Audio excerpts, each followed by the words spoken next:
Hai semuanya, hari ini saya mau berbagi video singkat saja unboxing tripod merek Fotopro tipe XGO HR Chameleon. Tripod ini saya beli di toko DOS lewat Tokopedia. Buat yang mau ngecek ataupun mau beli barangnya, nanti bisa klik link produk yang ada di kolom deskripsi.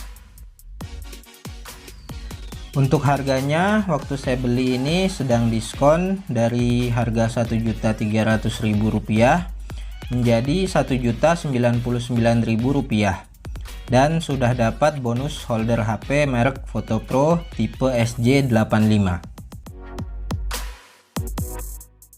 Kotaknya ini berwarna biru dengan logo Fotopro dan ada gambar ilustrasi tripodnya, juga data teknis dari tripodnya.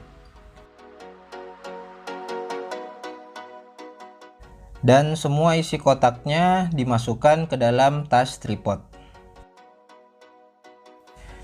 Di sini isinya ada tripodnya tentu saja,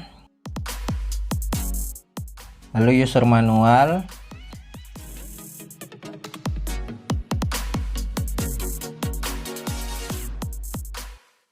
kunci untuk ring tripod, plat quick release, dan juga karet untuk kaki tripodnya.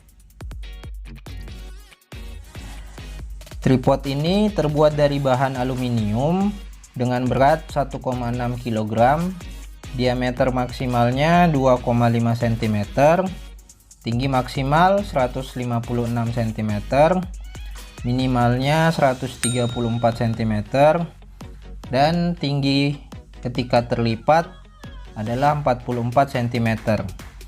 Beban maksimal dari tripodnya adalah 8 kg dan tripod ini bisa difungsikan sebagai tripod horizontal dan juga monopod. Sekian video singkat ini, mudah-mudahan bisa dinikmati dan bermanfaat bagi yang menonton. Kalau suka dengan videonya, jangan lupa diklik tombol like-nya dan juga subscribe ke channel ini. Terima kasih.